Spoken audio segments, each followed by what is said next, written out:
Tell me that, I think I heard you say that some people, some folks who've come to our country and are trying to get status to stay, have applied to the Department of Health of DHS, and they've paid money, and DHS is doing nothing? Oh, that's right. Yep, they're sitting on their applications, not processing them. That's a pretty bold statement. How many people, I'm not saying you're wrong, I don't know. How many people we're talking about? About half of the immigrant flow right now. So 90 countries are affected by the State Department ban. How many people is that? Well, it's at least 300,000 abroad and probably twice that when you consider the people already in the U.S. So you're saying that 300,000 folks have gone to DHS to seek some kind of permanent status or semi-permanent status to stay. Why are there not more people talking about DHS allegedly ignoring hundreds of thousands of migrant applications? This isn't just politics, it's a high-stakes accusation. Here's what Senator John Kennedy demanded to know. First up, Medicaid fraud in Minnesota. Allegations of fake invoices, stolen funds, and schemes targeting programs for autistic children. Kennedy's question? Should the guilty be prosecuted no matter who they are? The answer, absolutely. But then things got even spicier. Thank you, Mr. Chairman. Professor Schwartz, you're a professor at the University of Minnesota. Yes. Okay. Beautiful state, by the way. Wonderful state. It's a wonderful state. Some people in your beautiful state went to your state Medicaid department and said, we want some taxpayer money, some being state taxpayer money, some being federal taxpayer money, to feed the poor. And these entities that did that got the money, and then they stole it. But to help cover their tracks, well, before I go there, do you think those people should be prosecuted? I think if there is reason to pursue prosecution, of course they should be prosecuted. Okay. Do you think their ethnicity should matter? The ethnicity of these people should not matter. Okay. Not a bit. Now, some of these thieves also went to some restaurants and said, I need a fictitious invoice that you fed 100 people. You're not going to feed 100 people. You're just going to help me steal the money, and I'll kick back some of the money to you. Do you think those restaurant thieves should be prosecuted? I think if they have committed crimes, they should be prosecuted. Regardless of their ethnicity? Regardless of their ethnicity. Okay.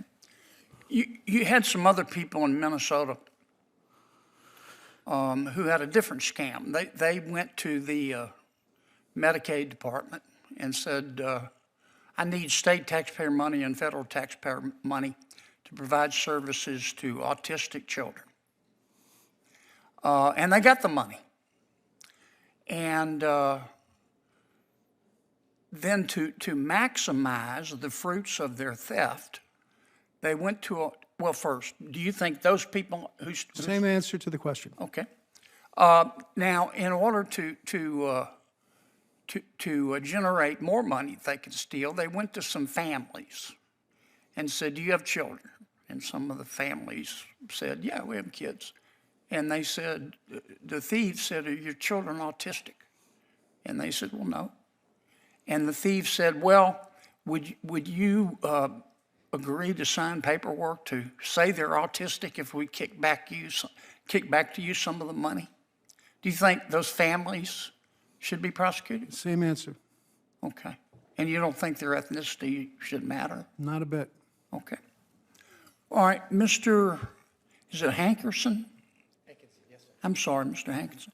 Did I understand you to say that you have studied immigrant communities throughout the United States in terms of fraud levels? on social services? Not specifically, no. I've done visa interviews in many countries, tens of thousands of them, and I've looked at reports about fraud I levels. misunderstood you. I'm sorry about that. It's been a long day. Mr. Beyer, am I saying your name right? It's Mr. Beer. Mr. Beer. I like beer better. Most people do. Tell me that, I think I heard you say that some people, some folks who've come to our country and are trying to get status to stay, have applied to the Department of Health of DHS, and they've paid money, and DHS is doing nothing? Oh, that's right. Yep, they're sitting on their applications, not processing them. That's a pretty bold statement. How many people, I'm not saying you're wrong, I don't know. How many people we're talking about? About half of the immigrant flow right now. So 90 countries are affected by the State Department ban. How many people is that? Well, it's at least 300,000 abroad and probably twice that when you consider the people already in the U.S. So you're saying that 300,000 folks have gone to DHS to seek some kind of permanent status or semi-permanent status to stay. At least 300,000, and they paid money to DHS, and DHS has done nothing. Is that what That's right. Yeah, they're sitting on their applications. Well, who at DHS is putting doing them in the this? trash? Who at DHS is doing this? Oh, it's Joseph Edlow. He's Who in is charge of Joseph it. Edlow? He came up with this policy to just. Who is he? He's the head of USCIS. Joseph Edlow is the head of USCIS. He came up with this He's policy at DHS? where he is just. Slow down a minute, man. he's You've just- had too much coffee. He's at DHS? I'm just from New Jersey. So. I understand. Great state, too. Who does he report to? Secretary Noem, of course. Okay. Does Secretary Noem know whether this? I don't know what Secretary Noem knows, but she's aware of the general tenor of this administration. What's his name? Joseph Edlow. Mr. Edlow. Who's his boss? Secretary Noem. Oh, okay. And you can document all this? Oh, absolutely. They put out a memorandum saying we're not processing these people, and Secretary Rubio's involved as well when it comes to the State Department. Would you send me that memo, please? I will absolutely send that to you. I went way over. I'm sorry. I'm sorry, John. I appreciate that. Senator Kennedy, I'm informed that USCIS is slowing adjudication because of the huge backlog and the lack of vetting of these migrants during the Biden administration is the reason that we've been given. Yeah, I don't know. I just heard Mr. Beer, and I'm not saying he's right or wrong. Those are pretty bold allegations that they're taking the money and they're not doing anything, and I just want to know if it's true or not.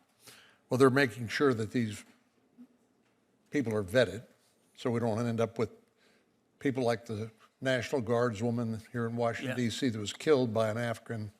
I don't have a problem with vetting. I just want to know whether what the witness is saying is true. No, They're not adjudicating them. They're not Senator Klobuchar. Thank you very much, Chairman, Ranking Member Padilla. I believe that people who break the law have to go to jail, and people who steal taxpayer money have to go to. A witness accused the Department of Homeland Security of collecting fees from migrants, then failing to process their applications. We're talking hundreds of thousands of cases, maybe more. That's when Senator Kennedy stopped everything. That's a pretty bold statement. He demanded proof, names, memos, evidence. The witness pointed to USCIS leadership, even naming Secretary Kristi Noem and Senator Marco Rubio. But the agency's defense? Backlogs and tougher vetting, not misconduct. So which is it? Bureaucratic mess or something more serious? One thing's clear. Allegations like this demand answers, not headlines. Kennedy wants proof. So should we. Stay sharp and keep watching.